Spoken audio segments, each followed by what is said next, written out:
السلام علیکم ورحمۃ اللہ وبرکاتہ، نحمده ونصلی علی رسوله الکریم، اما بعد فاعوذ باللہ من الشیطان الرجیم، بسم اللہ الرحمن الرحیم، رب اشرح لی صدری ویسر لی امری واحلل عقدۃ من لسانی یفقہوا قولی۔ سبق نمبر 177، آیت نمبر 11 سے 26 تک، لیسن نمبر 177، آیت 11 to 26۔ ان الذین جاءوا بالافک، بے شک وہ لوگ جو لائے ہیں افک۔ افک کا لفظی معنی ہوتا ہے کسی چیز کا اپنے اصلی رخ سے پھرنا، کسی چیز کا اپنے اصلی رخ سے پھر جانا، الٹ جانا، کسی بات کی اصل یا کسی بات کو پھیرنے کے لیے بھی یہ لفظ استعمال ہوتا ہے جھوٹ اور بہتان کے معنوں میں۔ یہاں اشارہ ہے ایک خاص بہتان یا تہمت کی طرف جو حضرت عائشہ رضی اللہ تعالی عنہا پر لگائی گئی تھی۔ تو بے شک وہ لوگ جو تہمت یا بہتان گھڑ لائے ہیں، عصبتن، وہ ایک گروہ ہیں۔ اور عصبہ سورۃ یوسف میں بھی آپ پڑھ چکے ہیں، جب یوسف علیہ السلام کے بھائی اپنے آپ کو کہتے ہیں وَنَحْنُ عُصْبَةٌ، تو عصبہ طاقتور مردوں کی جماعت کو کہتے ہیں جن کی تعداد 10 سے 40 تک ہوتی ہے۔ عصبہ کا لفظی معنی ہوتا ہے مضبوطی سے باندھنا۔ انسانی جسم میں اعصاب، یا جن کو آپ پٹھے بھی کہتے ہیں، جو انسان کے جوڑوں کو تھامے ہوئے ہوتے ہیں، ایک دوسرے سے باندھے ہوئے ہوتے ہیں، ان کے لیے بھی لفظ استعمال ہوتا ہے۔ تو مضبوط باندھنا بھی عصبہ کا معنی ہوتا ہے۔ تو عصبتن ایک گروہ ہیں، ایک دوسرے کے ساتھ مل گئے ہیں، منکم، تم میں سے، لا تحسبوہ، نہ تم سمجھو اس کو، کس کو؟ اس افک باندھنے کو، شر لکم، کہ برا ہے تمہارے لیے۔ شر ایسی برائی کو کہتے ہیں جس کا نفع نقصان سے کم ہو۔ بل ہوا خیر لکم، بلکہ وہ بہتر ہے تمہارے لیے، یعنی نتائج کے اعتبار سے۔ لکل امرئ منہم، واسطے ہر شخص کے ان میں سے کن میں سے؟ عصبہ میں سے، مکتسبہ، جو اس نے کمایا، من الاثم، گناہ میں سے، گناہ کا جتنا حصہ اس نے سمیٹا وہ اسی کے پلے میں گیا۔ والذی، اور وہ شخص، تولا، جس نے اٹھایا، کبرہ، اس کا بڑا بوجھ، بڑا حصہ، منہم، ان میں سے، یعنی ان لوگوں میں سے، اس عصبہ میں سے، لہو، اس کے لیے، عذاب، عذاب ہے، عظیم، بہت بڑا، یعنی دنیا میں بھی اور آخرت میں بھی۔ اس آیت میں اور اس کے بعد آنے والی کچھ آیات میں ایک خاص واقعے کی طرف اشارہ ہے۔ وہ واقعہ کب پیش آیا، اس کی کچھ تفصیلات ہمیں سیرت کی کتابوں میں ملتی ہیں۔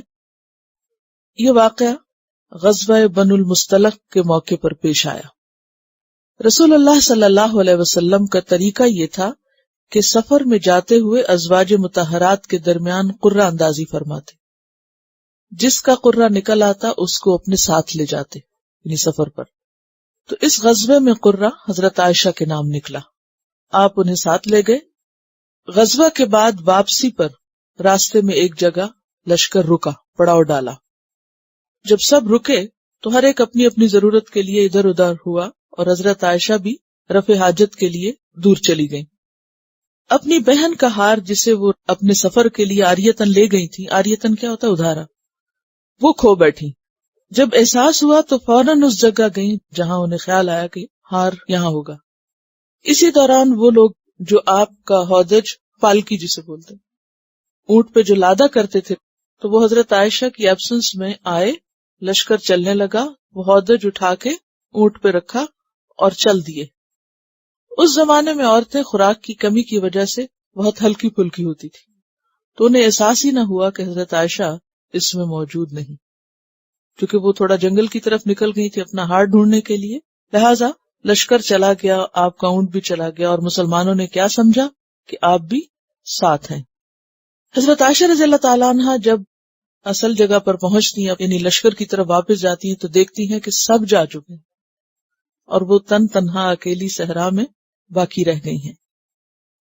بہت سمجھدار خاتون تھی، اسی جگہ بیٹھ گئی کہ کوئی تو آئے گا مجھے ڈھونڈنے کے لیے جب مجھے نہیں پائیں گے. تو اس خیال سے وہ ادھر ادھر نہیں گئی، جہاں ان کے اونٹ کی جگہ تھی وہیں آ کر بیٹھ گئی. اب ہوا یہ کہ چونکہ سفر طویل تھا اور تھکی ہوئی بھی تھی تو وہاں بیٹھتے ہی وہ سو گئی. اتنے میں حضرت صفوان بن معطل رضی اللہ تعالیٰ عنہ، جن کی ڈیوٹی یہ تھی کہ لشکر کے جانے کے بعد میں ہر چیز کا جائزہ لے کہ کوئی چیز گری پڑی رہی صحیح اگر باقی نظر آئے تو وہ بعد میں لیتے ہیں. جب انہوں نے دیکھا کہ یہاں کوئی خاتون بیٹھی ہیں تو وہ پریشان ہوئے اور انہوں نے انا للہ و انا الیہ راجعون پڑھا. حضرت عائشہ کی اس آواز سے آنکھ کھل گئی اور ہوا یہ کہ انہوں نے اپنا اونٹ پاس لا کے کھڑا کیا. حضرت عائشہ اس میں بیٹھ گئیں اور اس طرح وہ ان کو لے کر مدینہ کی طرف چل پڑے. حضرت عائشہ کہتی ہے کہ پردے کا حکم نازل ہونے سے پہلے وہ مجھے دیکھ چکے تھے. انہوں نے انا للہ پڑھی، اپنی سواری بٹھا کر میرے قریب کر دی، میں اس پہ سوار ہو گئی. انا للہ کے سوا ان کی زبان سے ایک لفظ بھی نہیں نکلا. چپ چاپ سواری کی نکیل تھامی اور پیدل چلتے ہوئے لشکر میں آ ملے. یہ ٹھیک دوپہر کا وقت تھا، لشکر پڑاؤ ڈال چکا تھا، یعنی لشکر ایک جگہ سے نکل کے دوسری جگہ جا کے رک گیا تھا اور یہ پیچھے سے آ کے مل گئے. انہیں اس کیفیت کے ساتھ آتا دیکھ کر مختلف لوگوں نے اپنے اپنے انداز پہ تبصرہ کیا کہ نبی صلی اللہ علیہ وسلم کی بیوی ایک غیر مرد کے ساتھ اکیلی پیچھے سے چلی آ رہی ہیں.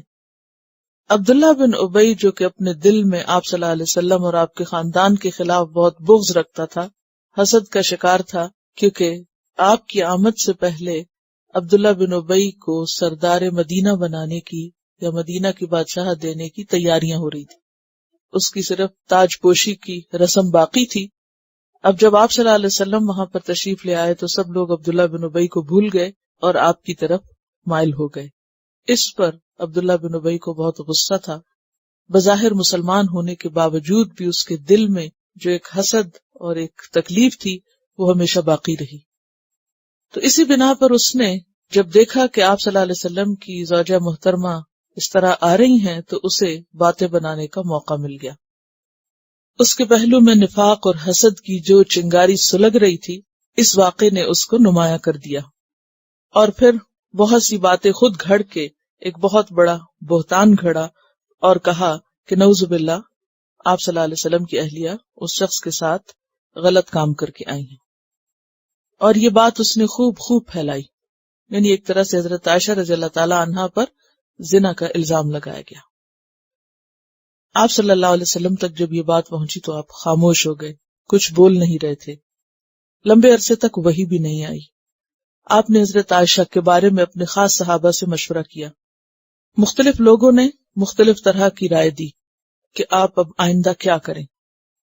اس کے بعد منبر پر کھڑے ہو کر عبداللہ بن ابی کی ایذا رسانیوں کی طرف لوگوں کو آپ نے متوجہ کیا کہ کس طرح میرے خلاف یہ شخص بات کر رہا ہے. حضرت سعد بن معاذ اور اسید بن حذیر نے اس کے قتل کی اجازت چاہی، لیکن سعد بن عبادہ جو عبداللہ بن ابی کے قبیلے کے سردار تھے، ان کی قبائلی حمیت غالب آ گئی اور دونوں میں آپس میں کچھ ترش کلامی ہو گئی اور ان کا کہنا یہ تھا کہ تم اس لیے اس کے قتل کی بات کر رہے ہو کہ وہ میرے قبیلے میں سے ہے، اگر وہ تمہارے قبیلے میں سے ہوتا تو ایسا نہ ہوتا. جیسے کہ آپ جانتے ہیں کہ عربوں کے ہاں قبائلی زندگی کی وجہ سے قبیلے کی حمایت ان کی گھٹی میں پڑی ہوئی تھی، اور آپ صلی اللہ علیہ وسلم کا بہت بڑا کارنامہ یہ کہ آپ نے ان لوگوں کو اس جاہلی تعصب سے نکالا اور قبیلوں سے باہر نکل کر اللہ کی خاطر ایک دوسرے سے محبت کرنا سکھایا. اور اسی وجہ سے آپ دیکھتے ہیں کہ اللہ کی خاطر محبت کرنے کا اجر اور ثواب کتنا بڑا بتایا جاتا ہے. ہمیں یہ بات بہت معمولی لگتی ہے لیکن ان لوگوں کے لیے بہت مشکل تھی. بہرحال حضرت عائشہ رضی اللہ تعالی عنہا جب وہاں سے واپس آئیں تو آتے ہی بیمار ہو گئیں اور 1 مہینے تک مسلسل بیمار رہیں. انہیں کچھ بھی پتا نہیں تھا کہ ان کے خلاف کیا باتیں ہو رہی ہیں، لیکن انہیں یہ بات ضرور کھٹکتی تھی کہ بیماری کے دوران آپ صلی اللہ علیہ وسلم جس طرح ان کی کیئر کرتے تھے اور جس طرح ان پہ توجہ کرتے تھے وہ توجہ انہیں نہیں مل رہی تھی. لیکن بظاہر کوئی بات ہوئی بھی نہیں، نہ آپ نے حضرت عائشہ سے کچھ کہا نہ حضرت عائشہ نے آپ سے کچھ پوچھا، خاموشی رہی. بہرحال کچھ بیماری ختم ہوئی تو ایک رات حضرت عائشہ ام مستح جو ان کے قریبی رشتہ دار تھے ان کے ساتھ رات کے وقت قضاء حاجت کے لیے باہر گئیں. اتفاق سے ان کی چادر پھنس کر وہ پھسلی تو اس پر انہوں نے بیٹے کو بد دعا دی. تو حضرت عائشہ نے انہیں ٹوکا اور کہا کہ آپ اپنے بیٹے کو کیوں بد دعا دے رہی ہیں؟ کوئی ماں ایسا بھی کرتی ہے؟ تو وہ حضرت عائشہ کو بتانے لگی کہ میرا بیٹا بھی پروپیگنڈے کے جرم میں شریک ہے. اور انہوں نے اس وقت حضرت عائشہ کو واقعہ سنایا کہ شہر میں آپ کے بارے میں کیا باتیں ہو رہی ہیں. اس پورے عرصے میں کسی نے آ کے حضرت عائشہ سے کچھ بھی نہیں کہا. حضرت عائشہ پریشان ہوئی، واپس آئیں اور خبر کا ٹھیک ٹھیک پتہ لگانے کے لیے نبی صلی اللہ علیہ وسلم سے والدین کے گھر جانے کی اجازت مانگی. اپنے گھر آ گئی اور جب پتہ چلا کہ واقعی ایسی باتیں ہو رہی ہیں تو بے اختیار رونے لگی. 2 راتیں اور 1 دن روتے روتے گزر گیا. نہ نیند آئی اور نہ آنسو رکے. یوں لگتا تھا کہ روتے روتے کلیجہ شک ہو جائے گا. اسی حالت میں رسول اللہ صلی اللہ علیہ وسلم تشریف لائے، کلمہ شہادت پر مشتمل خطبہ پڑھا اور پھر فرمایا کہ اے عائشہ، مجھے تمہارے بارے میں ایسی اور ایسی بات کا پتہ چلا ہے. اگر تم اس سے بری ہو تو اللہ تعالیٰ ان قریب تمہاری برات ظاہر فرما دے گا، اور اگر خدا نخواستہ تم سے کوئی غلطی ہو گئی ہے تو اللہ تعالیٰ سے معافی مانگ لو، توبہ کر لو، کیونکہ جب بندہ اپنے گناہ کی معافی مانگ لیتا ہے تو اللہ تعالیٰ اس کی توبہ قبول کر لیتا ہے. اس وقت حضرت عائشہ کے آنسو تھم گئے. انہوں نے اپنے والدین سے کہا کہ آپ ان کو جواب دیں، لیکن ان کی سمجھ میں نہیں آیا کہ وہ کیا جواب دیں. اس کے بعد حضرت عائشہ نے خود ہی کہا، واللہ میں جانتی ہوں کہ یہ بات سنتے سنتے آپ لوگوں کے دلوں میں اچھی طرح بیٹھ گئی ہے اور آپ لوگوں نے اسے بالکل سچ سمجھ لیا ہے. اب اگر میں یہ کہوں کہ میں بری ہوں اور اللہ خوب جانتا ہے کہ میں بری ہوں تو آپ لوگ میری اس بات کو سچ نہیں سمجھیں گے، اسے سچا نہیں مانیں گے. اور اگر میں کسی بات کا اعتراف کر لوں حالانکہ اللہ خوب جانتا ہے کہ میں اس سے بری ہوں تو آپ اسے صحیح مان لیں گے. ایسی صورت میں میرے لیے اور آپ لوگوں کے لیے وہی مثال ہے جسے حضرت یوسف کے والد نے کہا تھا، فصبر جمیل واللہ المستعان علی ما تصفون. اس کے بعد حضرت عائشہ دوسری طرف جا کر لیٹ گئیں. اسی وقت رسول اللہ صلی اللہ علیہ وسلم پر وحی کا نزول ہوا. پھر جب آپ سے نزول وحی کی کیفیت ختم ہوئی تو آپ مسکرا رہے تھے، اور جو پہلی بات آپ نے فرمائی وہ یہ تھی کہ اے عائشہ، اللہ نے تمہیں بری کر دیا ہے. اس پر خوشی سے ان کی ماں بولی، اٹھو اور حضور کا شکریہ ادا کرو. انہوں نے اپنے دامن کی برات اور رسول اللہ صلی اللہ علیہ وسلم کی محبت پر اعتماد کے سبب قدر ناز کے انداز میں کہا، واللہ میں تو ان کی طرف نہ اٹھوں گی، صرف اللہ کی حمد کروں گی.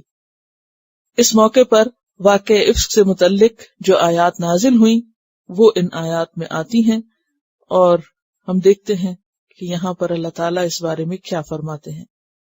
اس واقعے کو پس منظر میں رکھ کے اب ان آیات کو دوبارہ دیکھتے ہیں، اور اگلی آیات بھی، کہ ان الذین جاؤوا بالافک، بے شک وہ لوگ جو اس جھوٹ کو گھڑ لائے، اس تہمت کو بنا لائے.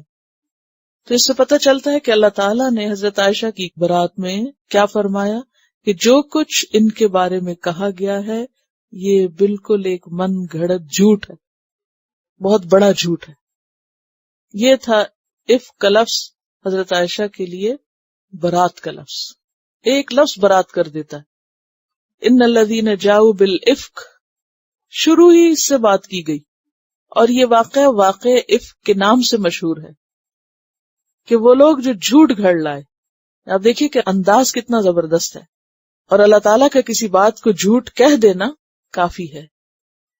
کافی ہے اس لیے کہ اس بات کی پر حقیقت کیا ہے. اسوۃ منکم، تمہارے اندر ہی کے لوگ ہیں. اندر کے کون لوگ تھے؟ مخلص مسلمانوں میں سے صرف 3 لوگ تھے. حضرت حسان بن ثابت جو مشہور شاعر تھے، مصطح بن اساسہ جو حضرت ابوبکر کے رشتہ دار تھے، اور حمنہ بنت جہش جو آپ کی سوکن حضرت زینب بنت جہش کی بہن تھی. اس کے علاوہ کوئی مسلمان اس بات میں شریک نہیں ہوا. کسی نے ہاں میں ہاں نہیں ملائی، آگے نہیں کی. ہاں کچھ منافقین تھے جو ان باتوں میں مزے لے رہے تھے. بات گھڑنے والا عبداللہ بن ابی تھا، اور اس کی باتوں میں آنے والے منافقین تھے، اور مخلص مسلمانوں میں سے صرف 3 لوگ تھے. اس سے آپ اندازہ لگا سکتے ہیں کہ صحابہ کرام کی تربیت کس زبردست انداز سے ہوئی تھی کہ سنی سنائی باتوں پر یقین کرنا اور ان کو بے سوچے سمجھے بغیر تحقیق کے آگے پھیلانا ان سے بہت دور تھا۔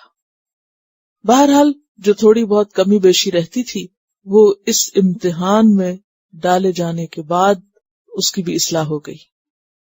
پھر آپ دیکھتے ہیں کہ مہینہ بھر یہ باتیں ادھر ادھر ہوتی رہیں، لیکن کوئی بھی کھل کے بات نہیں کر رہا اس پر، سب خاموش ہیں، کوئی بھی جلد بازی نہیں کر رہا، کوئی ہاں یا نہ نہیں کر رہا۔ یہ کتنی بڑی بات ہے۔ ہم کس قدر جلد باز ہوتے ہیں، چھوٹی سی بات بھی کسی کے بارے میں سن لیں، تردید کے قابل ہو تو تردید نہیں کرتے، سچی ہو تو تائید مشکل سے کرتے ہیں، لیکن ویسے جو جذبات میں آ کے جلد بازی کرنی ہے تو وہ خوب کر لیتے ہیں، جو کرنے کا کام ہو وہ نہیں کرتے۔ بہرحال فرمایا لا تحسبوہ شرا لکم، مت تم سمجھو اس کو کہ وہ برا ہے تمہارے حق میں، بل ہوا خیر لکم، بلکہ وہ تمہارے حق میں اچھا ہے۔ پھر فرمایا لکل امرئ منہم، ان میں سے ہر شخص کے لیے، کل ہر سے مراد کون ہے؟ منافق بھی اور جو مخلص مومن تھے وہ بھی، مکتسب من الاثم، جو اس نے کمایا گناہ میں سے، جس درجے کا گناہ اس نے کیا، جتنی باتیں بولی، جو کچھ اس نے کیا وہ اس کے حصے میں گیا۔ اس سے کیا بات پتہ چلتی ہے کہ خواہ کوئی کتنا بھی نیک شخص ہو، اگر وہ غلط بات کرتا ہے تو وہ غلطی اسی کے کھاتے میں جاتی ہے، اسی کے اعمال نامے میں لکھی جاتی ہے، کسی دوسرے پر وہ بوجھ نہیں ڈالا جاتا۔ لہا ما کسبت وعلیہا ما اکتسبت، تو لکل امرئ منہم ما اکتسب من الاثم والذی تولی کبرہ منہم، اور وہ جس نے اس کا بڑا حصہ اٹھایا، ساتھ لیا، یعنی عبداللہ بن ابی، لہو عذاب عظیم، اس کے لیے تو بہت بڑا عذاب ہے، یعنی جو اصل سرغنہ تھا، جس نے ابتدا کی، آغاز کیا، شروع کیا کام۔ اس بات کو بھی آپ بارہا پڑھ چکے ہیں کہ جو کسی نیکی کا آغاز کرتا ہے تو اس کے پیچھے جتنے لوگ اس کی پیروی کرتے ہیں نیکی کے کام میں، ان کا اجر بھی شروع کرنے والے کو ملتا ہے، اور اگر کوئی شخص غلط کام شروع کرتا ہے، کسی برائی کا ارتکاب کرتا ہے، تو اس کے حصے میں بھی اس کے فالوورز کا سارا گناہ پڑتا ہے۔ تو اس لیے یہاں پر کیا فرمایا، جس نے اس گناہ کا بڑا حصہ اپنے سر لیا اس کے لیے تو بہت ہی بڑا عذاب ہے، یعنی دوسروں کے مقابلے ویسے تو ہر ایک نے جو کیا وہ اس کے حصے میں گیا، لیکن جس نے آغاز کیا اس کے لیے سب سے بڑا حصہ ہے۔ پھر عام مسلمانوں سے خطاب کیا جا رہا ہے، لولا، کیوں نہیں، اس سمعتموہ، جب تم نے سنا تھا اس کو۔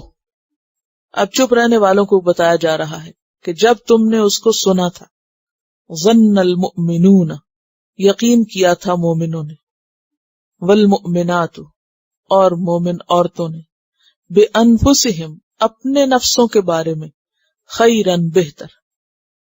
مومن مردوں اور عورتوں نے اپنے بارے میں اچھی بات کیوں نہ سوچی، وقالو، اور کیوں نہ کہا، ھذا افک مبین، کہ یہ تو کھلا جھوٹ ہے، کھلا بہتان ہے۔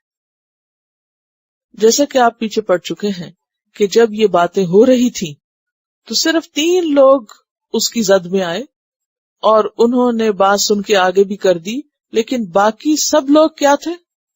سنا ضرور لیکن خاموش۔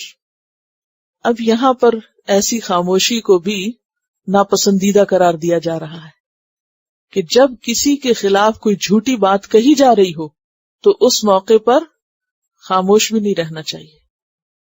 کیا کرنا چاہیے؟ تردید۔ یہ مسلمان معاشرے کا مزاج بتایا جا رہا ہے۔ کہتے نا کہ حق بات کے موقع پر خاموشی، الساکت علی الحق کی شیطان اخرس، ایسا شخص، ایسا شیطان ہے جو بہرا ہو، یعنی بہر شیطان کی طرح ہے۔ عربی کا ایک محاورہ کہ جہاں حق بات کرنے کا موقع اور اللہ نے انسان کو توفیق بھی دی اور وہ کر بھی سکتا ہو اور صرف خاموشی اختیار کر لے، تو ایسا کرنا جو ہے یہ بھی ایک شیطانی عمل ہے۔ تو یہاں سکھایا یہ جا رہا ہے کہ جب کسی ایسے شخص کے بارے میں جس کے بارے میں تمہیں پتا ہو کہ وہ ایسا نہیں ہے، اس کے خلاف کوئی بات کرے تو تمہیں خاموشی زیب نہیں دیتی. لمبی چوڑی صفائیوں کی بھی ضرورت نہیں ہوتی، لیکن اتنا کہہ دینا بھی تردید میں کافی ہوتا ہے. وَقَالُوا هَذَا إِفْكٌ مُبِينٌ، کیونکہ آپ دیکھیے اللہ تعالیٰ اس سارے واقعے کو ایک لفظ میں تعبیر کرتے ہیں، افک. اور سکھایا بھی کیا جا رہا ہے کہ تمہیں صرف یہی کہنا تھا کہ یہ کیا ہے، افک مبین. یہ ہے اخلاق. اچھا، عام طور پہ ہم کیا کرتے ہیں جب کسی کی دفاع میں آتے ہیں، کسی کی حمایت کرنے لگتے ہیں، تو وہ حمایت بھی حدوں سے بڑی بھی ہوتی ہے. اس کی حمایت میں مبالغہ آرائی شروع کر دیتے ہیں اور اس کے مخالف پر جھوٹے الزام لگانے شروع کر دیتے ہیں. یہ بھی درست نہیں. جو بات جتنی ہے بس اتنی ہی رہے. پھر فرمایا لولا جاؤ علیہ باربعۃ شہداء، کیوں نہیں لائے وہ اس پر 4 گواہ. کس پر؟ اس جھوٹے الزام پر، اپنی بات کی سپورٹ میں. فاذ لم یاتوا بالشہداء، پھر جب نہیں وہ لائے گواہ، فاولئک، تو یہی لوگ، عند اللہ، اللہ کے نزدیک، ہم الکاذبون، وہ خود جھوٹے. پیچھے بھی ہم پڑھ چکے ہیں کہ اگر کوئی شخص کسی کو زنا میں ملوث قرار دینے کی بات کرے تو اسے اپنے دعوے کے ثبوت میں 4 گواہ پیش کرنے ہوں گے، اور اگر نہیں تو اسے 80 کوڑے لگائے جائیں گے. تو یہاں پر یہ کہا جا رہا ہے کہ چونکہ یہ 4 گواہ نہیں لائے تو یہی اللہ کے نزدیک جھوٹے ہیں. تو اگر کوئی شخص کسی کے خلاف ایسی کوئی بات کرے تو پھر اس کی بات جب تک اس کی تصدیق اور تحقیق نہ ہو نہیں ماننی چاہیے، خواہ وہ درستی کیوں نہ ہو. وَلَوْلَا فَضْلُ اللَّهِ عَلَيْكُمْ وَرَحْمَتُهُ، اور اگر نہ ہوتا فضل اللہ کا تم پر اور اس کی رحمت، فی الدنیا والآخرہ، دنیا اور آخرت میں، لَمَسَّكُمْ، البتہ چھو جاتا تم کو، لگ جاتا تم کو، فی ما افضتم فیہ، اس میں جو تم نے پھیلایا یا مشہور کیا یا بات منتشر کی، عذاب عظیم، بڑا عذاب. جیسے پچھلی قوموں پر عذاب آئے، قوم نوح پر، عاد پر اور سمود پر، ایسی ہی آفت تم پر بھی آ سکتی تھی. یہ اللہ کا فضل ہوا ہے کہ اس نے تمہیں ایک بڑی مصیبت سے بچا لیا ہے. اذ تلقونہ بألسنتکم، جب تم لیتے جا رہے تھے اس کو اپنی زبانوں کے ساتھ. تلقونہ کا لفظ پیچھے پڑھا آپ نے؟ کیا کہاں؟ فتلقى آدم من ربہ کلمات. تو تلقی کیا ہوتا ہے اور تلقی کیا ہوتا ہے اور اس کا روٹ کیا ہے؟ لام قاف یا. لقیہ، لقیہ کا معنی ہوتا ہے کسی کے سامنے آنا، اور تلقی کا معنی ہوتا ہے کسی چیز کا بصیرت سے ادراک کرنا، کسی چیز کے پاس پہنچ کر اس کو لینا. استلقونہ بألسنتکم، جب تم لیتے جا رہے تھے اس کو اپنی زبانوں سے، یعنی بعض سے روایت کر رہا تھا. وتقولون بافواہکم، اور تم کہہ رہے تھے اپنے منہوں کے ساتھ، ما لیس لکم بہ علم، جو نہیں تھا تمہارے لیے اس کا کوئی علم. جس بات کا تمہیں کوئی علم نہیں تھا، حقیقت پتہ نہیں تھی، اس کو تم بے سوچے سمجھے آگے بڑھا رہے تھے. وتحسبونہ ہینا، اور تم سمجھ رہے تھے اس کو معمولی بات، چھوٹی بات، آسان بات، ہلکی بات. وَهُوَ عِندَ اللَّهِ عظیم، اور وہ اللہ کے نزدیک بہت بڑی بات تھی. کس کی طرف اشارہ؟ کس بات کی طرف؟ الزام کی طرف اشارہ، کہ اس الزام یا بہتان کو تم معمولی بات سمجھ کر سن رہے تھے اور آگے بتا رہے تھے، حالانکہ یہ اللہ کے نزدیک چھوٹی بات نہیں تھی، بہت بڑی بات تھی. بڑی کیوں تھی؟ کیونکہ نبی اکرم صلی اللہ علیہ وسلم کی زوجہ محترمہ پر بات آ رہی تھی اور بالکل ایک جھوٹی بات تھی. تو کسی پہ جھوٹا الزام چھوٹی بات نہیں ہوا کرتا. بے سوچے سمجھے جھوٹ لے لینا اور بلا تردد، بلا تحقیق اس کو آگے پہنچانا اور پھر اس کام کو معمولی بات سمجھنا، یہ کسی مومن کی شان نہیں ہو سکتی. اس لیے اللہ تعالیٰ اس کو بہت بڑی بات قرار دے رہے ہیں. وَلَوْلَا إِذْ سَمِعْتُمُوهُ قُلْتُمْ، اور کیوں نہیں جب سنا تھا تم نے اس کو تو کہا تم نے، مَا يَكُونُ لَنَا، نہیں ہے جائز ہمارے لیے، أَن نَتَكَلَّمَ بِهَذَا، کہ ہم یہ بات بھی کریں. ہمیں تو یہ بات منہ سے نکالنا بھی زیب نہیں دیتا. ایسی باتیں صاحب ایمان لوگوں کی زبان پر ہوں تو یہ ان کی شان کے بھی خلاف ہے کہ کسی پر کوئی جھوٹی بات کہی جا رہی ہو اور انسان اس کو بغیر سوچے سمجھے لے لے اور پھر آگے پھیلانے لگے. سبحانکا، پاک ہے تو، ھذا بہتان عظیم، یہ تو بہت بڑا بہتان ہے. اب آپ دیکھیے کہ دوسری دفعہ تردید آ رہی ہے کہ تمہیں اس موقع پر خاموشی اختیار نہیں کرنی چاہیے تھی، بلکہ کیا کہنا چاہیے تھا کہ نبی صلی اللہ علیہ وسلم کے گھرانے کے بارے میں، آپ کی زوجہ محترمہ کے بارے میں اس قسم کی بات کرنا، آگے پہنچانا یا ڈسکس کرنا، یہ تو ہمیں زیب ہی نہیں دیتا، ہماری تو شان ہی کے خلاف ہے. کیونکہ ہر انسان کس سے پہچانا جاتا ہے؟ اپنی گفتگو سے. یعظکم اللہ ان تعودوا لمثلہ ابدا، اللہ تم کو نصیحت کرتا ہے کہ تم پھر آؤ اس جیسی کسی بات کی طرف کبھی بھی. یعنی سخت وارننگ ہے، کبھی آئندہ اس قسم کی کوئی بات نہ کرنا.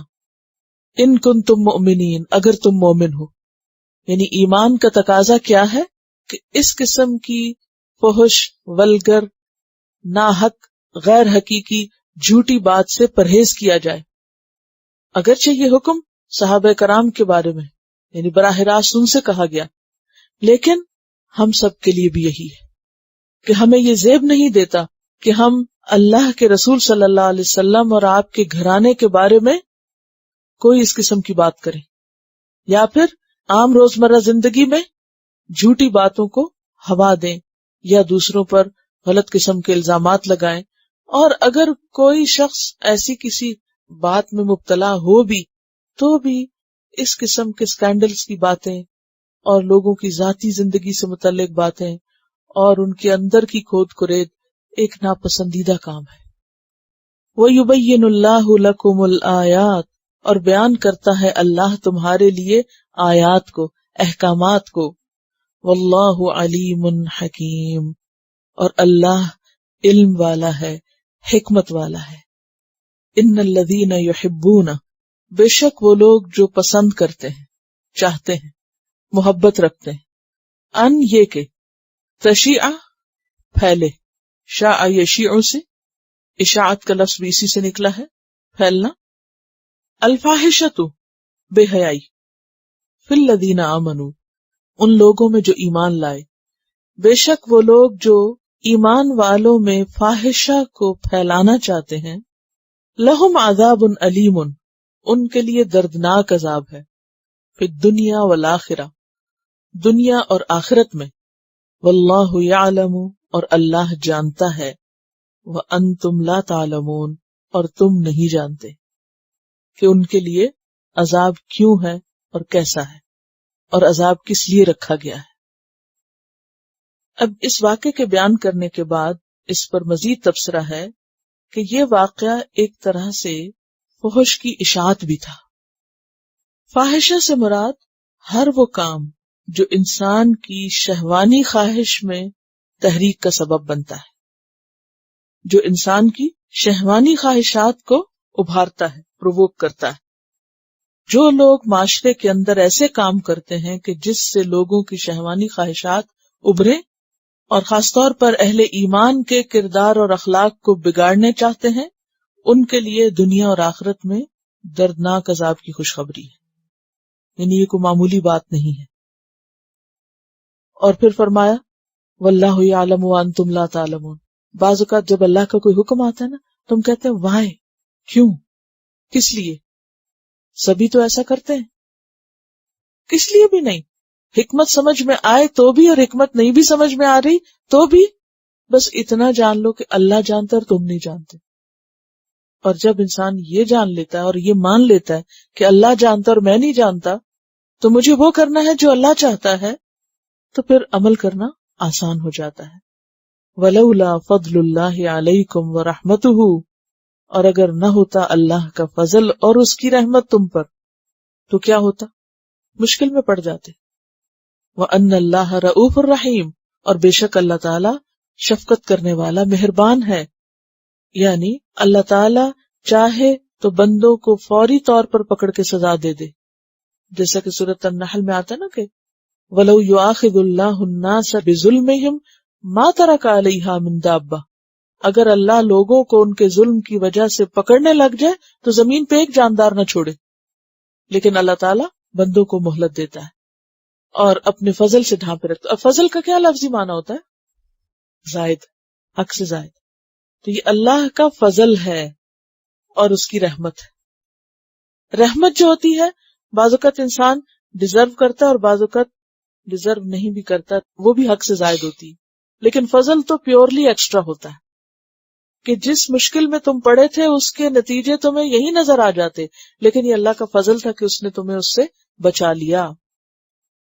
پھر نصیحت کی جا رہی، یا ایھا الذین آمنو، اے لوگو جو ایمان لائے ہو، لا تتبعوا خطوات الشیطان، نہ تم پیروی کرو شیطان کے قدموں کی۔ خطوات کس سے ہے؟ خطوتن سے، اور خطوتن کہتے ہیں ایک بار قدم اٹھانے کو، اور پھر خطوہ کہتے ہیں دو قدموں کے درمیان کے فاصلے کو۔ لا تتبعوا خطوات الشیطان، شیطان کے قدموں فٹ سٹیپس کو فالو نہیں کرو۔ کیا ہے خطوات الشیطان؟ شیطان کے خطوات کیا ہوتے ہیں؟ شیطان کے قدم کیا ہوتے ہیں؟ اس کے وسوسے، اس کے وسوسے۔ عام طور پر ہوتا یہ ہے کہ شیطان انسان کے دل میں دوسرے کے بارے میں بدگمانی ڈالتا ہے، کوئی برا خیال ڈال دیتا ہے۔ اب وسوسے کی پہچان کیا ہوتی ہے؟ پیچھے بتا چکی ہوں میں آپ کو، بار بار آتا ہے، پلٹ پلٹ کے آتا ہے۔ کوئی تھوڑی سی بھی کسی کے ساتھ انبن ہوئی تو کیا ہوتا ہے؟ اور خاص طور پر جس سے ہماری کوئی بات نہ بنتی ہو، انبن ہو، جس سے ہمارے تعلقات اچھے نہ ہوں، ہم اچھی ٹرمز پر نہ ہوں، مثلاً کوئی حسد ہو، کوئی کسی قسم کا بغض ہو دل میں، اس کو ملنے والی کوئی نعمت ہمیں اچھی نہ لگتی ہو، یا ہمارے مقابلے میں اس کو زیادہ اہمیت دی جاتی ہو، تو انسان کو شیطان آ کے اکسانے لگتا ہے۔ کیا کہ دیکھو اس نے یہ غلط کام کیا، اس کی یہ بات بہت غلط ہے، اس کا یہ طریقہ بہت غلط ہے، اس کے اندر یہ خامی، اس کے اندر یہ خامی، اس نے تمہارے بارے میں یہ کہا، اس نے فلاں کو یہ کہا۔ اچھا، نتیجہ کیا ہوتا ہے کہ شیطان بار بار آ کے اس کے بارے میں بدگمان کرتا ہے۔ اچھا، اب بدگمانی صرف گمان کی حد تک نہیں رہتی، پھر کیا کرتا ہے انسان؟ اس کے مطابق اگلا قدم اٹھاتا ہے۔ اکساہٹ آتی ہے انسان کے اندر کہ کچھ کرنا چاہیے، یہ بڑی خرابی ہو جائے گی۔ اچھا، اب شیطانی وسوسوں کی پیروی سے منع کیا جا رہا ہے۔ لا تتبعوا خطوات الشیطان کا سمپل معنی کیا ہے؟ شیطانی وسوسوں کی پیروی نہ کرو، یعنی اگر کسی کے بارے میں کوئی برا خیال دل میں آ جائے، برا گمان دل میں آ جائے، تو اب کیا کرو؟ تحقیق نہ کرو، فالو اپ نہیں کرو، اس کو وہیں دفن کرو۔ وَمَن يَتَّبِعْ خُطُوَاتِ الشَّيْطَانِ، اور جو پیروی کرے گا شیطانی وسوسوں کی، شیطان کے قدموں کی، فَإِنَّهُ يَأْمُرُ بِالْفَحْشَاءِ، تو بے شک وہ حکم دیتا ہے فحشاء کا۔ کیسے؟ مثلا آپ کے دل میں کسی کے بارے میں کوئی برا خیال آیا، اب ایک طریقہ یہ کہ آپ اس کو وہیں ختم کریں کہ ہماری بلا سے کوئی جو کرتا کرے، ہم اپنا آپ دیکھیں، ایک یہ۔ دوسرا کیا ہے؟ نہیں، میں اس کو سبق سکھاؤں گی، اور یہ ہے کہ میں تو اس بات کا پتہ لگا کے چھوڑوں، اور دیکھنا تو میں پھر اس کی کیسی خبر لیتی۔ آپ اس کے پیچھے لگ جائیں، پیچھے لگیں گے تو سب سے پہلی خرابی کیا ہوگی؟ تجسس۔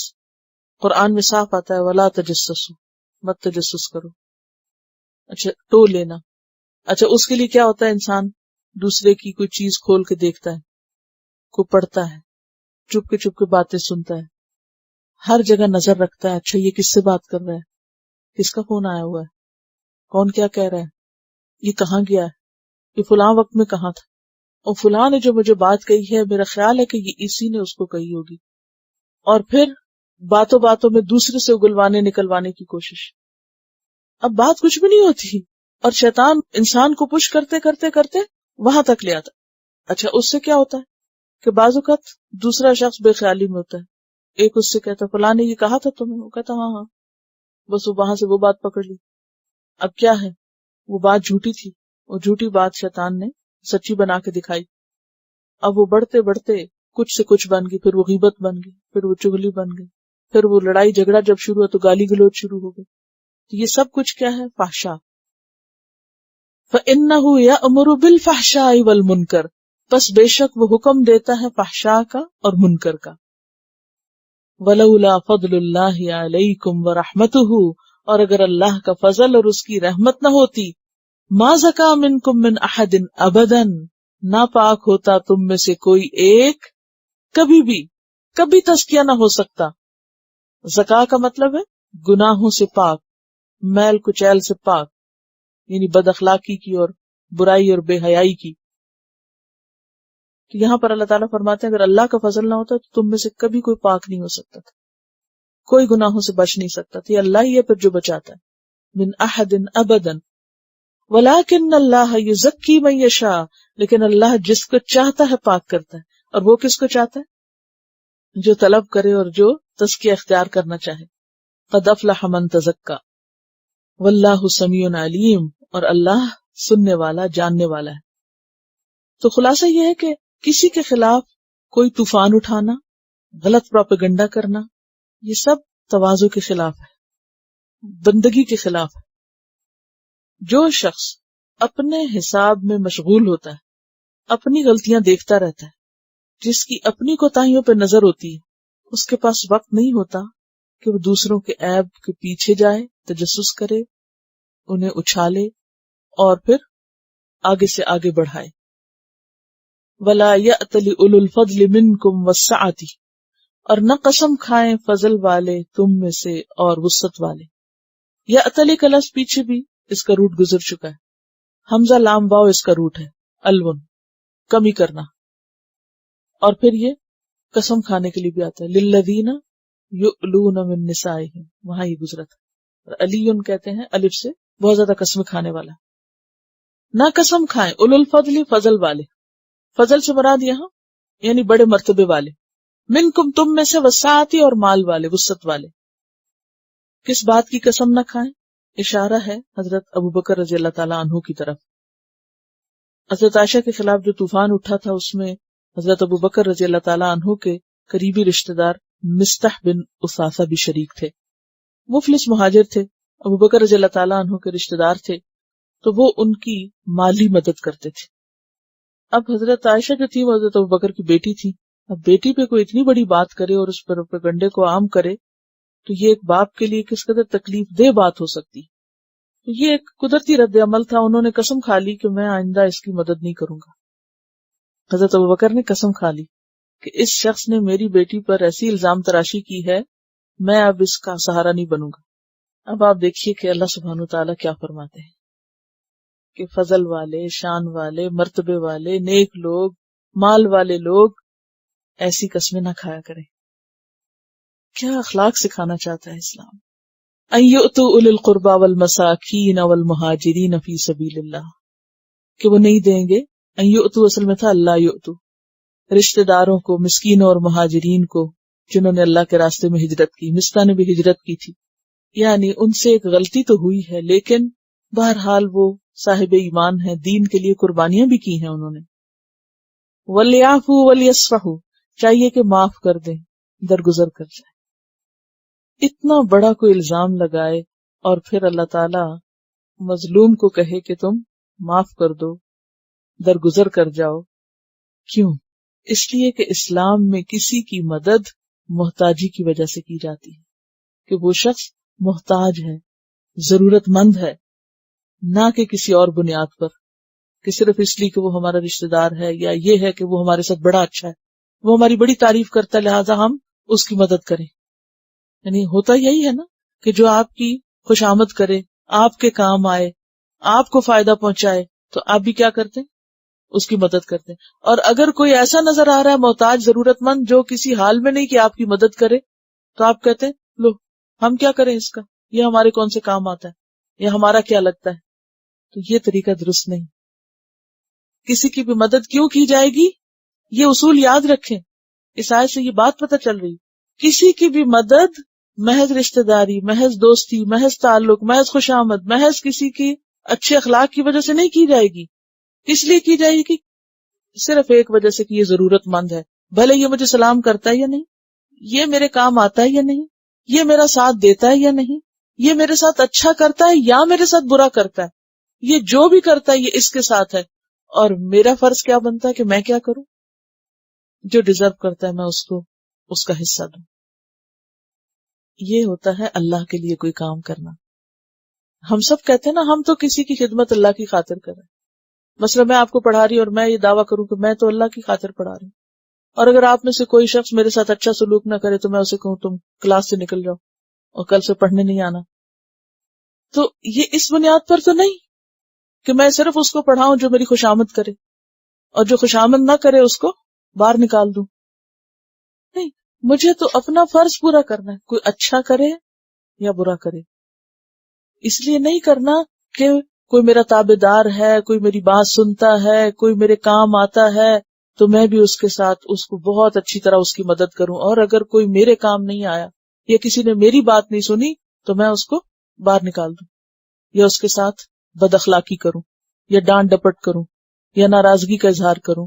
نہیں، کیونکہ اگر میرا دعویٰ سچا ہے کہ میں اللہ کی خاطر کر رہی ہوں تو میرے ساتھ کوئی کچھ بھی کرے مجھے اپنے اخلاق اور اپنے عمل کو درستی رکھنا ہے، کیونکہ وہ اللہ کے لیے ہے.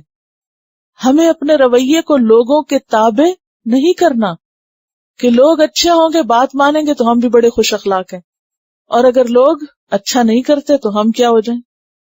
انتہائی بد اخلاق ہو جائیں، بات بات پہ ناراض ہونے لگے، بات بات پہ ہم لڑنے جھگڑنے لگے لوگوں سے. یہ تو اچھا اخلاق نہیں ہے. اب ہونا تو یہ چاہیے تھا کہ اللہ تعالیٰ خود حکم دیتے کہ دیکھو ابو بکر تمہارے ساتھ اس شخص نے اچھا نہیں کیا، تم بھی آج کے بعد بس اس کا کھانا پانی بند کر دو، ایسے کو تیسا، ان کو سبق سکھانا چاہیے.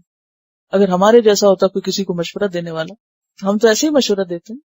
کوئی ہم سے پوچھنے آتا بھی فلاں کہ میں خدمت کرتی تھی، مدد کرتی تھی، اس نے مجھے ڈانٹ دیا، اب بتاؤ میں کیا کروں؟ ہم کہتے کوئی ضرورت نہیں اس کے پاس جانے کی، اپنا کام کرو، کہیں اور نیکی کر لو، ضرور وہیں جانا ہے. تو بات یہ ہے کہ ذاتی شکایات، لکھ لیجیے یہ لفظ، کسی سے ذاتی شکایت کی بنیاد پر اس کی مدد، اس کی خدمت روکنی نہیں چاہیے. وَلْيَعْفُوا وَلْيَصْفَحُوا، چاہیے کہ معاف کرتے جائیں، درگزر کرتے جائیں، جو جس کا اخلاق ہے وہ کرتا جائے، اور ہمیں کیا کرنا ہے جو ہمارا فرض بنتا ہے. الا تحبون ان یغفر اللہ لکم، کیا تم پسند نہیں کرتے کہ اللہ تم کو معاف کر دے؟ ہم بھی تو ڈھیروں قصور کرتے ہیں، ہم بھی تو دن رات غلطیاں کرتے ہیں. کیا ہم اپنے لیے نہیں چاہتے کہ ہمیں بھی معافی مل جائے؟ تو تم دوسروں کو معاف نہیں کرو گے. جب آپ کا دل کسی کے بارے میں بھر جائے کہ میں اس کو معاف نہیں کر سکتی، تو یہ سوچ کے کیا کریں کہ میں اپنے لیے بھی تو معافی چاہتی ہوں نا، میں بھی تو غلطیاں کرتی ہوں. تو اس پر حضرت ابوبکر صدیق رضی اللہ تعالیٰ عنہ نے بے ساختہ پکار کے کہا، کیوں نہیں اے ہمارے رب، ہم ضرور یہ چاہتے ہیں کہ تو ہمیں معاف کر دے. اس کے بعد انہوں نے اپنی قسم کا کفارہ ادا کر کے واپس حضرت مستح کی مدد شروع کر دی. یہ بھی آتا روایات میں کہ پہلے سے زیادہ بڑھا دی اور کہا کہ آج کے بعد یہ مدد کبھی بند نہیں ہوگی. مستح جو بھی کرے آج کے بعد میں اس ہاتھ کو نہیں روکوں گا، کیونکہ مجھے تو اللہ نے دیا ہے اور میں نے اللہ کے نام پہ دینا ہے، کسی کے اخلاق کردار کی وجہ سے اس کی خدمت میں مدد نہیں کرنی. واللہ غفور الرحیم، اور اللہ بخشنے والا مہربان ہے. اس کے بعد فرمایا ان الذین یرمون المحصنات الغافلات المؤمنات، بے شک وہ لوگ جو الزام تراشی کرتے ہیں پاک دامن عورتوں پر، غافل عورتوں پر یعنی بھولی بھالی مومن عورتوں پر، لعنوا فی الدنیا والآخرہ، ان پہ لعنت کی گئی دنیا اور آخرت میں. یعنی کسی ایسی بچی پر جو معصوم ہو، بھولی بھالی ہو، اس پہ زنا کا الزام لگانا، پیچھے بھی یرمون کا لفظ آپ پڑھ چکے ہیں، الزام زنا کے لیے آتا ہے. ایسے لوگ دنیا آخرت میں اللہ کی رحمت سے دور ہیں، لعنت کے مستحق ہیں. وَلَهُمْ عَذَابٌ عَظِيمٌ، اور ان کے لیے بہت بڑا عذاب ہے. حضرت ابو ہریرہ سے روایت ہے کہ رسول اللہ صلی اللہ علیہ وسلم نے فرمایا 7 ہلاک کرنے والی چیزوں سے بچو. لوگوں نے پوچھا اللہ کے رسول صلی اللہ علیہ وسلم وہ کیا ہے؟ آپ نے فرمایا اللہ کے ساتھ کسی کو شریک کرنا، جادو کرنا، قتل ناحق کرنا، سود کھانا، یتیم کا مال ہڑپ کرنا، میدان جنگ سے پیٹ پھیر کے بھاگ جانا، اور مومن بھولی بھالی پاک دامن عورتوں کو بدکاری کی تہمت لگانا. یہ کبیرہ گناہوں میں سے ایک ہے. متفق علیہ روایت ہے. طبرانی کی روایت میں آتا ہے کہ پاک دامن عورت پہ تہمت لگانا 100 سال کے اعمال کو غارت کر دینے کے لیے کافی ہے. یعنی انسان کی عمر بھر کی نیکیاں برباد ہو جاتی ہیں ایک گناہ کی وجہ سے. اور پھر حضرت عائشہ رضی اللہ تعالی عنہا جیسی خاتون کے اوپر تہمت تو انسان سوچ بھی نہیں سکتا. وَلَهُمْ عَذَابٌ عَظِيمٌ، اور ان کے لیے بہت بڑا عذاب ہے. اور انسان کو ہمیشہ یاد رکھنا چاہیے کہ انسان جب کسی کے بارے میں زبان کھولے وہ لفظ اس تک پہنچنے سے پہلے اللہ تک پہنچ جاتے ہیں اور ہمارے نامہ اعمال میں لکھے جاتے ہیں. اگر انسان کو یہ یقین ہو تو کوئی بے سوچے سمجھے بات نہ کرے. یوم تشہد علیہم السنتہم، جس دن گواہی دیں گی ان کے خلاف ان کی زبانیں. یہ زبان جو ہم بے سوچے سمجھے استعمال کرتے ہیں قیامت کے دن خود انسان کے خلاف بولے گی. وَأَيْدِيهِمْ، اور ان کے ہاتھ بھی بولنے لگ جائیں گے. وَأَرْجُلُهُمْ، اور ان کے پاؤں بولنے لگیں گے. بِمَا كَانُوا يَعْمَلُونَ، جو کچھ وہ عمل کرتے تھے. سورۃ یاسین میں بھی آتا ہے الْيَوْمَ نَخْتِمُ عَلَىٰ أَفْوَاهِهِمْ وَتُكَلِّمُنَا أَيْدِيهِمْ وَتَشْهَدُ أَرْجُلُهُمْ بِمَا كَانُوا يَكْسِبُونَ. یاد رکھیں یہ ہاتھ اور یہ پاؤں ہمارے نہیں ہیں، یہ ہمارے نہیں ہیں. یعنی کتنا پیار اور کتنا محبت ہوتی ہے نا ہمیں اپنی ہر چیز سے. ہاتھ دیکھتے رہتے ہیں، پھر ان کو سجاتے بناتے رہتے ہیں، کیا کچھ ان کے لیے کرتے ہیں. کبھی انگوٹھیاں پہنیں گے، کبھی کچھ سجائیں گے. بہت سے لوگوں کو میں دیکھا کہ وہ بات کرتے ہوئے اپنے ہاتھ دیکھتے رہتے ہیں یا پاؤں دیکھتے رہتے ہیں. پاؤں کی کیئر کے کتنے کتنے پیسے خرچ کرتے ہیں پیڈی کیور کے لیے اور معلوم نہیں کس کس کے لیے. کس لیے اتنی کیئر کس لیے کرتے ہیں؟ کہ یہ ہمارے ہاتھ ہیں. باتیں بھی کرتے ہیں ہمارے ہاتھ ایسے تھے اور اب ایسے ہو گئے ہیں اور ویسے ہیں اور معلوم نہیں کیا کیا. انہیں احساس میں یہ دلانا چاہتی ہوں کہ ہمیں اپنے جسم سے کتنی محبت ہے نا. کبھی سوچا ہم نے کہ قیامت کے دن یہ اٹھ کے ہمارے خلاف بولنے لگے؟ کیسا بڑا دشمن جو دن رات ہمارے ساتھ ہے. تو ان ہاتھوں سے کوئی ایسا کام نہ کریں، ان پاؤں سے کوئی ایسی چیز نہ کریں کہ یہ الٹ کے بولنے لگے. یہ ہمارے نہیں ہیں، یہ صرف ہم مانتے ہیں تھوڑی دیر کے لیے. قیامت کے دن اللہ کے پاس اللہ کے گواہ بن کے ہمارے خلاف بولیں گے. کون پھر انکار کس چیز کا کرے گا جب انسان کا جسم ہی اس کے خلاف بولنا شروع ہو جائے. آپ اگر کبھی بات کر رہے ہو نا اور بچہ بیچ میں بات کاٹ کے کہہ دے نہیں اماں یہ ایسے نہیں ویسے تھا. مثلاً آپ کبھی کوئی گھر میں مہمان آتا ہے یا کبھی فون پہ کسی سے کوئی بات کر رہے ہوتے ہیں تو وہ بیچ میں چاہے وہ ان کو غلط فہمی ہو وہ کبھی بول دیں تو آپ کو کتنا برا لگتا ہے کہ یہ تم کون ہو. اور ہو سکتا ہے کہ بات بند کر کے تو ایک لگائیں اس کو کہ تم اتنے ہوشیار بن رہے تھے کہ میری بات تم نے کاٹی. تو بچے اپنے ہوتے ہیں نا، تو اگر اپنی چیز اپنے خلاف بولنے لگے تو بہت غصہ آتا ہے انسان کو. قیامت کے دن انسان کے غصے کا عالم کیا ہوگا کہ جب اس کے اپنے ہاتھ بول کے یہ بتائیں اور زبانیں، اور یہاں تو السنہ، یہ زبان خود انسان کے خلاف بولنے لگ جائے گی.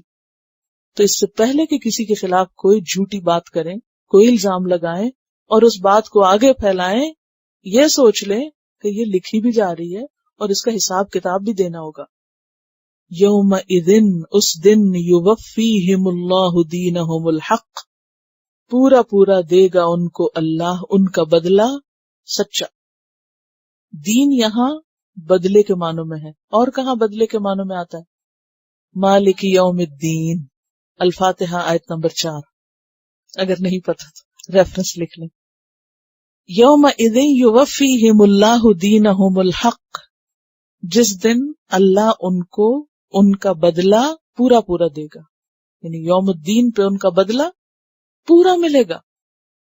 کسی نے ایک بات کہی، 2 کہی، 3 کہی، وہ بات کہاں کہاں تک پھیلی، ساری اس کے کھاتے میں لکھ کے اس کو اس میں پکڑا جائے گا. اتنا سخت امتحان ہونے کے بعد کیسے پھر جرأت ہو جاتی ہے کسی کے بارے میں رائے دینے کی، بے سوچے سمجھے کسی کو بدنام کرنے کی، کسی کے خلاف بولنے کی، اور کسی کے ساتھ مل کے سازش کرنے اور محاذ آرائی قائم کرنے کی. یومئذ یوفیہم اللہ دینہم الحق ویعلمون، اور وہ جان لیں گے ان اللہ هو الحق المبین، کہ بے شک اللہ تعالی وہی سچا ہے، کھول دینے والا ہے، سارے حقائق کو واضح کر دینے والا ہے.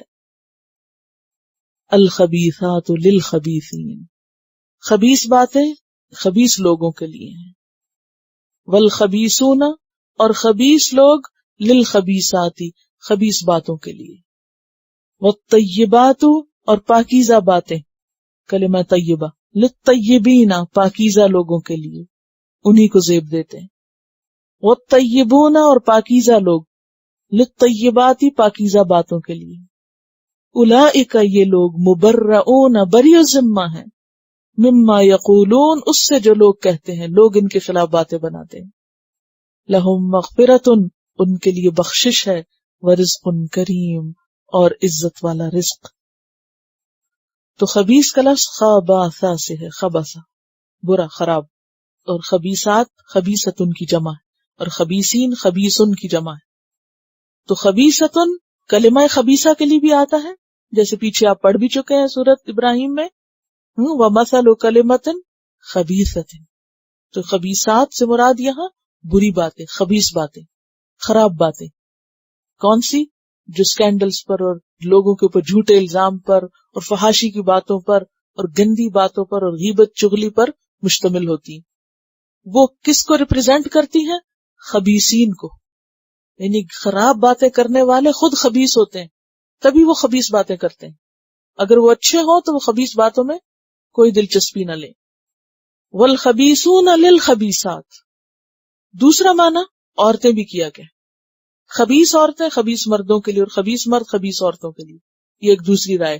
اور اس کا معنی واضح ہوتا ہے اس آیت سے، سورۃ النور کی آیت 3 سے، الزانی لا ينکح الا زانیۃ او مشرکہ والزانیۃ لا ينکحها الا زان او مشرک، اور اس کی وضاحت ہم کل تفصیل سے کر چکے ہیں کہ جس شخص کا اپنا مزاج بگڑا ہوا ہو، فحاشی سے اس کو دلچسپی ہو، زنا کا عادی ہو، وہ اس کا نیک صالح پاک عورت کے ساتھ بننا مشکل ہے، یا نیک صالح پاک عورت ایسے مرد کے ساتھ اس کا رہنا مشکل ہے۔ تو خبیث باتیں خبیث لوگوں کو ہی زیب دیتی ہیں، اور خبیث لوگ خبیث باتیں ہی کرتے ہیں۔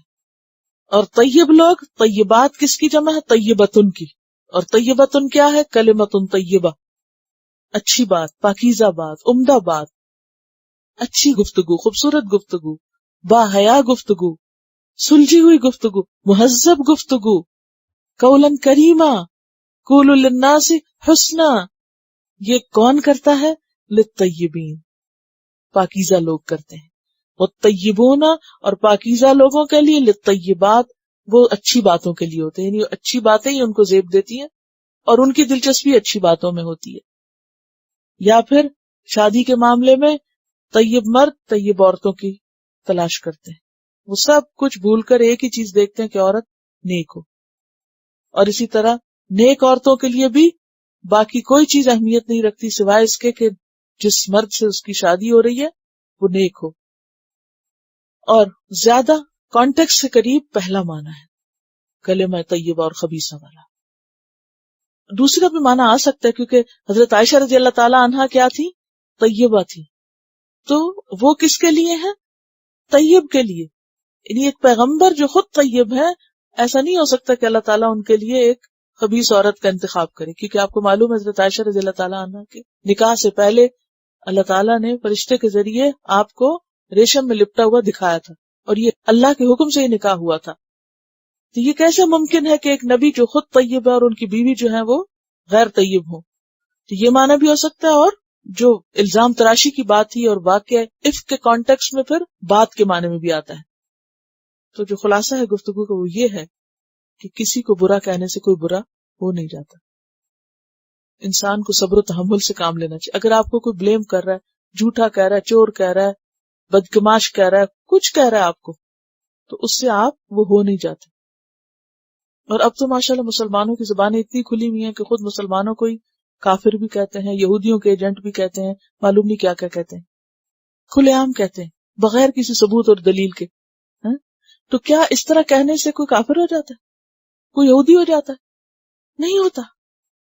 انسان کو حوصلہ رکھنا چاہیے اور اپنے خلاف ایسی باتیں سن کے برہم نہیں ہونا چاہیے، مشتعل نہیں ہونا چاہیے، بلکہ صبر سے کام لینا چاہیے کہ کسی کو کوئی برا کہے، جھوٹا الزام اس پہ دے، اس سے اس کا کچھ نقصان نہیں۔ تو کیوں؟ اس لیے کہ وہ بات اس میں فٹ ہی نہیں آتی. مثلا اگر آپ کسی کو کافر کہہ رہے ہیں مثلا، اور اس کا طرز عمل اس کی بالکل اپوزٹ ہے، اس کا عمل ثابت ہی نہیں کر رہا کہ وہ شخص ایسا ہے، تو پھر بات کس پہ جائے گی؟ اس پہ یا کہنے والے پہ؟ کہنے والے پہ. کہنے والے کی اپنی مٹی پلیت ہوگی، لیکن جس کو کہا جا رہا ہے اس کو چاہیے کہ وہ حوصلے سے کام لے. اولئک مبرؤون مما یقولون، ایسے لوگ مبرہ ہیں. مبرہ کس کو کہتے ہیں؟ بری ذمہ ہے. براءۃ من اللہ پیچھے بھی پڑھ چکے ہیں، بر ان سے ہے، کسی بری اور مکروہ بات سے چھٹکارا حاصل ہونا. یعنی ایسی بری باتیں ان کو کوئی نقصان نہیں دیں گی. کیوں؟ اس لیے کہ سچ ایک دن کھل کے سامنے آ جائے گا. اور اگر دنیا میں نہیں بھی آیا، بھلے اگر دنیا میں نہیں پتا چلا کسی کو کہ کون سچا ہے اور کون کیا ہے، آخرت میں تو کھلے گا ہی نا. وہ دن بھی جلدی آنے والا ہے. ان اللہ سریع الحساب، اللہ جلدی حساب لینے والا ہے. اگر دنیا میں آپ کو کسی نے بلیم کر ہی دیا کسی چیز سے، ٹیک اٹ ایزی، لائٹلی لیں اس کو، کچھ بھی نہیں ہوتا، کیونکہ آپ ہیں ہی نہیں. جیسے آپ صلی اللہ علیہ وسلم کو ابو لہب کی بیوی نے کہا تھا مذمما عصینا وامرہ ابینا ودینہ قلینا، تو کیا ہوا تھا؟ جب آپ کو بتایا گیا تو آپ نے کہا میں تو محمد ہوں، میں تو مذمم ہو ہی نہیں، یعنی مذمم مجھ پہ فٹ ہی نہیں آتا، یہ تو میرے لیے ہو ہی نہیں سکتا. کیونکہ شیطان کا کام کیا ہے کہ آپ کو مشتعل کرے، ہر وقت ایموشنلی بلیک میل کر کے آپ کو برا بھلا کہلوا کے لوگوں سے آپ کے کام سے ہٹایا آپ کو. تو آپ نے شیطان کی اس چال میں نہیں آنا، موقع نہیں دینا کہ آپ ان چیزوں میں پڑھ کے آپ اپنا مشن بھول جائیں. لہم مغفرۃ و رزق کریم، ایسے لوگوں کے لیے بخشش بھی ہے اور عزت والا رزق بھی. اپنا ریموٹ کنٹرول کسی کے ہاتھ میں نہ دیں کہ وہ آپ کو کبھی ہنسانے لگ جائے، کبھی رلانے لگ جائے، اور کبھی آپ کو اشتعال دلا کے کچھ سے کچھ آپ کے منہ سے نکلوانے لگے. تو جب ہم کسی کے اشتعال دلانے پہ کچھ باتیں منہ سے نکال بیٹھتے ہیں تو اس کا کیا جاتا ہے؟ نیکیاں تو ہماری برباد ہوتی، اپنے اعمال ضائع کر کے بیٹھ جاتے ہیں. تو اس لیے ان چیزوں سے بچنے کی ضرورت ہے.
وآخر دعوانا ان الحمد للہ رب العالمین.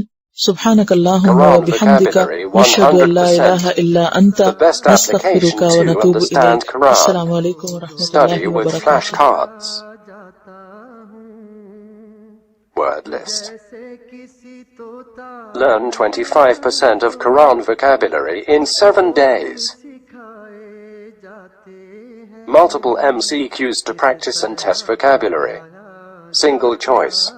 Multiple choice. True false. Bookmark difficult words. Study wrongly answer words. Test your skills. 12 essential grammar lessons at Learn Quranic Grammar. You can select number of word to study from bookmarks. Select number of times wrongly answered words for study. Test your skills with multiple choice flashcard, true false, matching words and single choice MCQs. Grammar lessons are available in PDF format. Native Quranic and Urdu fonts. Available at Google Play and Apple App Stores. Download it today to contribute in the Islamic Apps Development Project. Quran vocabulary 100% in Urdu. Visit smartappsweb.com.